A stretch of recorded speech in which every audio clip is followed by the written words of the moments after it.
No, I don't think he said that. Conservatives, his aides are saying as a general matter, take the position that you should not punish your friends and reward your enemies. And Canada has become trouble recently. I suppose, I mean, it's always I might add, the worst Americans who end up going there, the Tories after the Revolutionary War, the Vietnam draft dodgers after Vietnam, and now after this election you have the blue state people moving up there.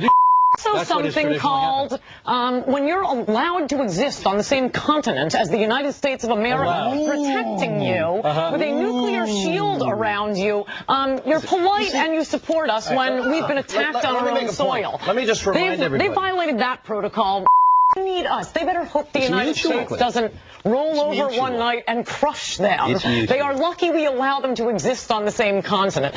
Amazing here, the arrogance of some people on the right, and saying we allow them to be on the same continent as we are. We allow them to They are lucky. Yeah, that's right. It's very nice of you to allow Canada to be our neighbor. You know, it's called geography. We don't really have a choice. We have to live in a global community. Taken them over. Wait. We could have taken them over? Is that what you want? Yeah, but no. All I want is the western portion, the ski areas, the cowboys, and the right-wingers. You know, Ann, you make great. parts I gotta admit, Ann, you make great copy. You say things which get quoted. No, it's They're true. very funny. They're very entertaining. It's true. I mean, look at Canada. That's the height of arrogance. They don't even need to have an army because they are protected because they are on the same continent with the United States of America. If we were not the United States of America, Canada would, I mean, what, their trading partner, we keep their economy. We're the number one trading partner. We do more than $1 billion of business a day. And not only that, 85% of Canada's exports go to this country, and they're also our top external source of energy.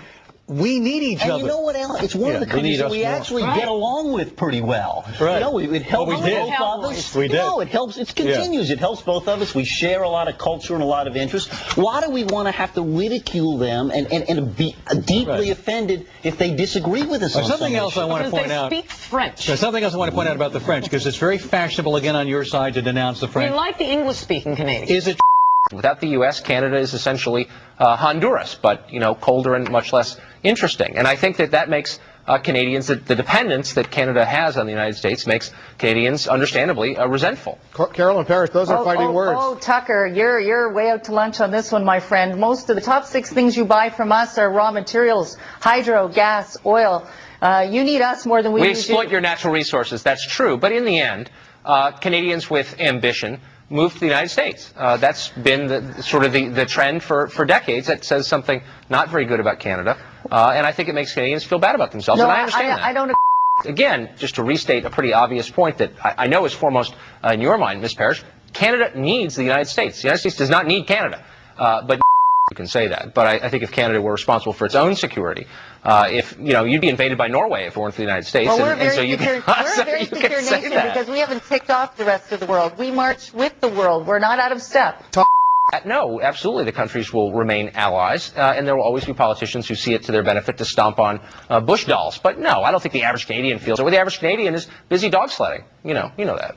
You know, a lot of that's such a caricature, and you have to understand from this lowly backbencher that shouldn't even be on your show. I am of total insignificance within my own party and within the country. You are sure putting up a lot of fuss and putting a lot of attention on this.